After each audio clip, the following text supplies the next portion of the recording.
You have been stopping at charging stations your whole driving life or watching someone else stop and quietly somewhere in the back of your mind you accepted it.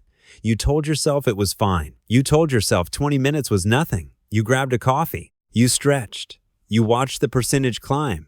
And you called it progress because it was progress. Compared to what we had before, it was remarkable. A car that ran on electricity, charged on a network that actually worked with range that actually got you somewhere. That was real. That was a leap.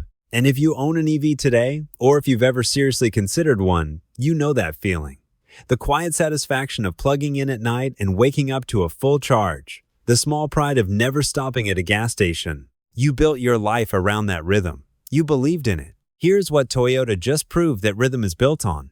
A liquid, a flammable, temperature-sensitive, degradation-prone liquid sitting inside every single battery pack you have ever charged in every EV you have ever admired. In every car the EV industry has ever called the future. And that liquid is not a minor engineering footnote. That liquid is the ceiling, the hard limit. The reason your fast charge still takes 20 minutes and not 2. The reason your range estimate drops in January. The reason the battery in your car today will not perform the same in year 8 as it did in year 1.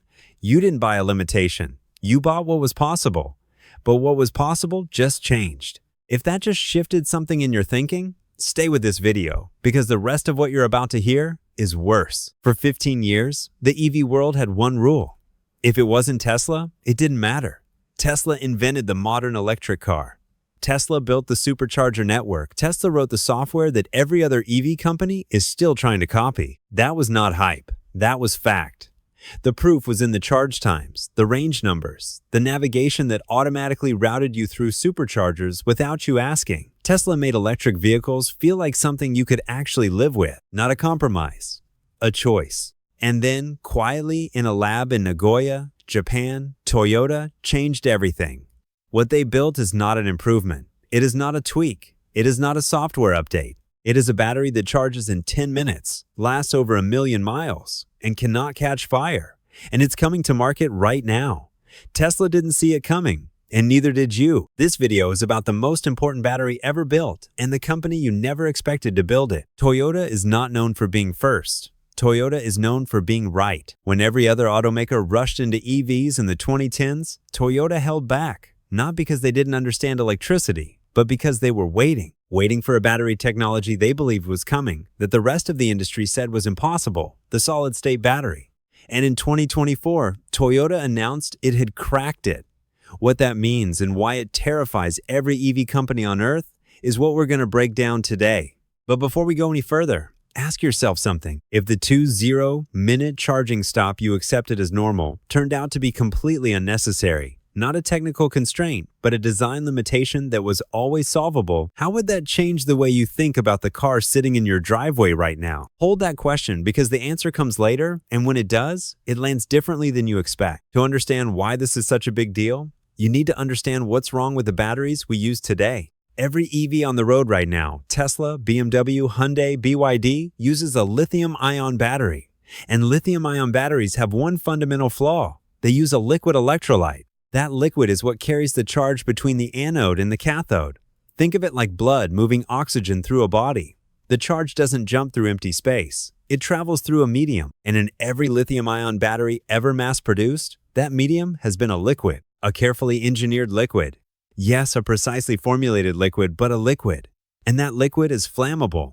It's why EV fires are so hard to put out. It's why batteries degrade faster in cold weather. It's why charging too fast damages the cell. When you push current through that liquid too quickly, it heats up. When it heats up, it becomes unstable. When it becomes unstable at a certain threshold, it doesn't just stop working, it ignites. The liquid electrolyte is the single biggest limitation of every EV battery ever built. It is not a flaw that engineers missed.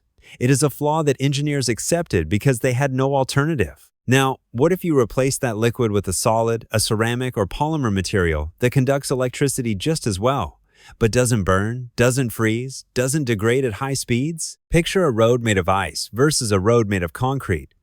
Both get you from point A to point B, but one fails in heat, cracks under pressure, and disappears when conditions change. The other just holds. That is the difference between liquid and solid electrolyte.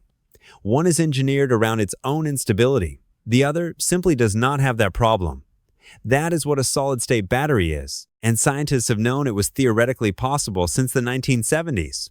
The problem was nobody could build one at scale. The solid materials that could conduct electricity well enough kept cracking under charge cycles. The interface between the solid electrolyte and the electrodes would degrade after a few hundred uses.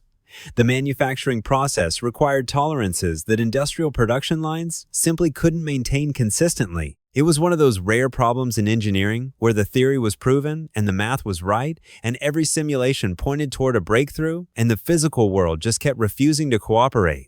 Until Toyota. Toyota has been working on solid-state batteries since 2006. 18 years of research, over 1,000 patents filed, more than any other company on Earth. While the rest of the industry was celebrating lithium-ion improvements, squeezing on extra 50 miles of range, shaving 3 minutes off charge times, Toyota was in Nagoya working on a problem that most of their competitors had quietly decided was someone else's problem to solve. There is a particular kind of institutional courage required to spend 18 years on a technology that your competitors are calling impossible. It requires leadership that is willing to explain to shareholders year after year why a division is filing patents on something that hasn't produced a single sellable car. It requires engineers who are willing to dedicate careers to a problem they might not solve in their working lifetime. Toyota did that quietly, consistently, and without announcing it until they had something real to show. In 2023, they revealed what they had built: a solid-state battery that delivers 745 miles of range on a single charge. A full charge from 10% to 80% in under 10 minutes. A lifespan of over 30 years of daily use. Zero fire risk. The solid electrolyte cannot combust. A cell that is 20% smaller and 40% lighter than an equivalent lithium-ion pack. Let that land for a moment. 745 miles charged in 10 minutes for 30 years without burning. The longest range Tesla today, the Model S long range, goes about 405 miles. Takes 20 to 30 minutes for an 80% supercharge on a V3 charger. Battery capacity starts degrading meaningfully after 8 to 10 years. Toyota's battery doesn't just beat Tesla. It makes Tesla's battery look like a prototype, not an unfair prototype. A first-generation prototype that got its purpose and got the industry to a certain point, but a prototype nonetheless. The kind of thing that gets displayed in a museum 10 years after the technology that replaced it becomes standard. And Toyota announced their first solid-state EV will reach consumers in 2027. Not a concept, not a prototype, a production car on sale at a Toyota dealership. Think about what that means for you personally. If you were planning to buy an EV in the next 2 years, the question you are asking yourself is not which current battery is better. The question is whether you want to be